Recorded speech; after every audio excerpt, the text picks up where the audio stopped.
What, like with a cloth or something? Well, no. She didn't just delete tens of thousands of those emails, she wiped the server clean. The server will remain private. I've been the most transparent public official in modern times, as far as I know. Is this how you do it?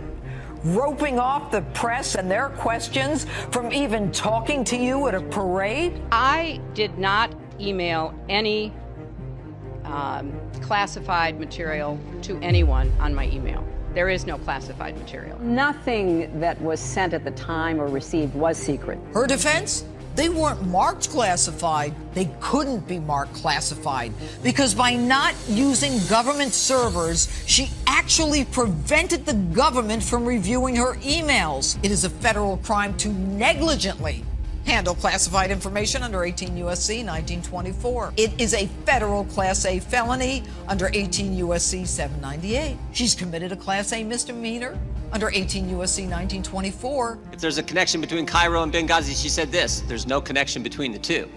Your experts knew the truth. Your spokesperson knew the truth. Greg Hicks knew the truth. But what troubles me more is I think you knew the truth. You tell the American people one thing, you tell your family an entirely different story. When she certified under oath, quote, under penalty of perjury to a federal judge, that she had surrendered all of her emails to the State Department. In fact, she had not. My verdict, based on the evidence, is guilty. What's yours?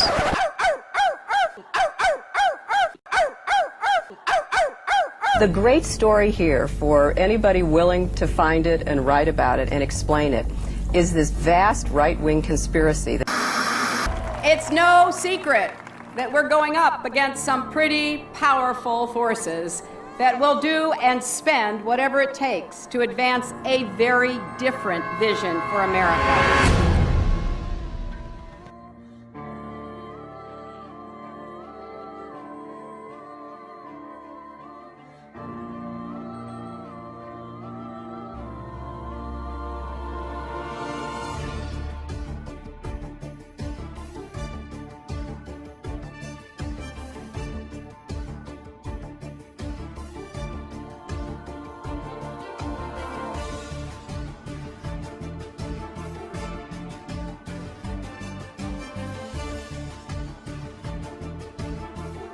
Why I am running for President of the United States. The people want to know Hillary, the Hillary that I knew back here in Arkansas. When she was in the Benghazi hearings, when she said, "What difference does it make? They're dead." What difference at this point does it make? That's the Hillary I know. We came, we saw, he died. Hi, Secretary Clinton. Would you sign this for me? Sure, what's your name? If you can make it out to Christopher Stevens. I think you knew him. Yeah, I'm not going to make it out to Chris Stevens. What difference does it make? Here it goes, here. Yep. Senator Clinton has extraordinary ability to obfuscate, refuse to answer questions, avoid confrontations, and up until now has been given a pass on it. A story in the New York Times talking about why Senator Clinton voted this way, because I think some people were surprised by it. And her advisor said that she voted yes because she was moving from primary mode to general election mode. Primary mode versus general election mode? How about tell the truth mode? How about we say the same thing in the primary that we say in the general election? We know that Hillary's an insecure person. Secure people don't lie. They don't lie inveterately the way she does. Hillary Clinton points to her time in the White House as a large part of her qualification for the job as president. But most of the news media has conveniently forgotten that her time as First Lady was mired in controversy. The core of the controversy is how truthful Mrs. Clinton has been in answering questions, sometimes under oath, about Whitewater and other matters. She was the First Lady to come under criminal investigation. In both Little Rock and Washington, D.C., she was plagued by numerous scandals. I finally parted company with Hillary Clinton when I saw how she was using private detectives to investigate the women who were linked to her husband. Not to change him, not to reform him, not to make him a better person, but to cow the women into silence so that he could get elected president. I do not want that woman controlling the IRS or the DEA or the NSA or the FBI or the CIA. Not in a democracy, I don't. One thing about Hillary, Bill was just a good timing guy. But Hillary, she's an animal. Hillary is the one that I promise you, she pulls the strings. She pulled them in Arkansas. She pulled them in the White House when she was there as the First Lady. And my God, if she gets to be president.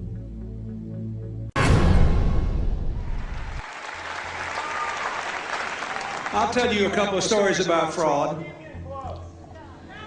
The Bohemian Club, as you say, the Bohemian Club? That's where all those rich Republicans go up and stand naked against redwood trees, right? I've never been to the Bohemian Club, but you ought to go. It'd be good for you. Get some fresh air. I know nothing about the Bohemian Grove with Bill. I know about once a month, Hillary would go out to Los Angeles. And she did it so regular that it became a bit of an issue trying to, why is she always going? Bill told me that she was going out there, she and a group of women, and she would be a part of a witch's church. And man, when Bill told me that, you could have hit me with a baseball bat.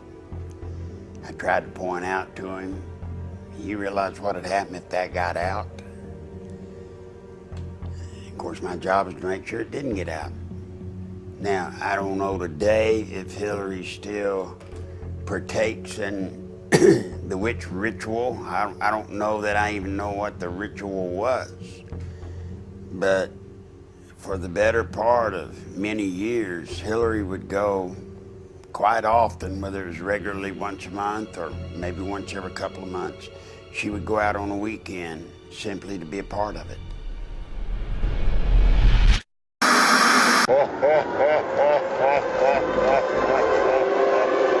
Hillary Clinton finally has exposed her true agenda: confiscation of guns in America from law-abiding citizens. Both she and Obama have stated that they'll use executive action if necessary to ensure gun control is accomplished. But now she's begun speaking publicly about using the Australian model as a template for American gun control. By discussing the Australian buyback, what she's making clear is that it's not just the run-of-the-mill gun control that she's after. She wants confiscation, too. The left seems to be in a race to see who can push this issue farthest and fastest, since Obama made reference to the Australian gun grab a year ago, praising the move. Calling the legislation passed in Australia a buyback is deceptive. It was forced confiscation with a modest cash reimbursement to soften the blow. Anyone who chose not to accept that reimbursement and turn in their guns was subject to having them forcibly taken and facing a prison sentence. How did they know whether someone wasn't complying? Because prior to declaring guns contraband, national registration was implemented. Once the guns were registered, it was easy to force compliance. Both Hillary Clinton and Barack Obama have suggested that the way to accomplish this is through executive orders, since Congress won't pass such legislation. They seem to forget that the Second Amendment stands in the way of this scheme, but that doesn't seem to deter either of them. Many gun control activists falsely claim that no one is coming for your guns, but that's a lie. They already have. Remember the door-to-door confiscation of guns in New Orleans after Hurricane Katrina hit in 2005? Remember the calls for gun confiscation by New York Governor Andrew Cuomo and others in the aftermath of the Sandy Hook tragedy? Now, Barack Obama and Hillary Clinton have come out of the closet and made their true intentions for gun owners clear. All the secret emails, criminal acts, cover-ups, and that sexual relationship with Huma Abedin that is whispered about in the dark corners of Washington. Hillary Clinton's State Department was a virtual pornographic and criminal enterprise. Besides the secretive relationship Clinton has with Anthony Weiner's wife and closet Muslim Brotherhood member Huma Abedin, there is a litany of pornographic peccadillos and criminal acts. Diplomatic security agents sexually attacked female guards. Clinton security agents routinely solicited prostitutes, and embassy staff were caught running a drug ring in Iraq.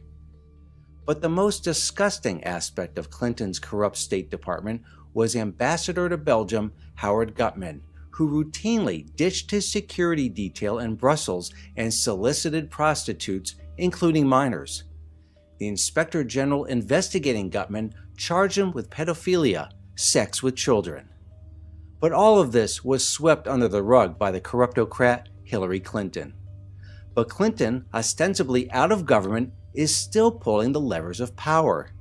The State Department's former chief investigator, Richard Higbee, now turned whistleblower who uncovered much of Hillary Clinton's perfidy, is now suing Slick Willie's better half, and he's paying the price. It was revealed on December 30th, 2013, the same day the huge cache of NSA documents were released, that a hacker group, more than likely the NSA, stole, then deleted, an astounding 4 years' worth of Richard Higbee's emails.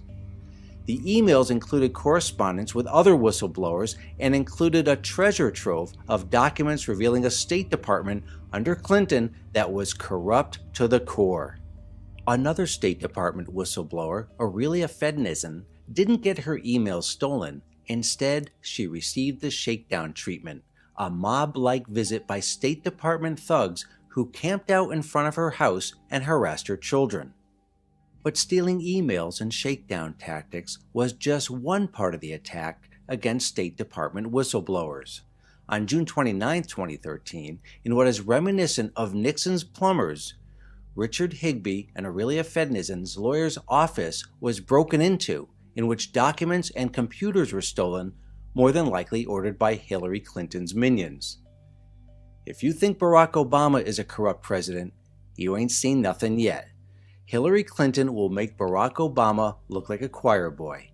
And unlike Barack Obama, Hillary Clinton has been around the block a few times and has the keys to all the secret doors in Washington. Most notably, the door that leads to a massive electronic file on every single American. Be afraid, America. Be very afraid.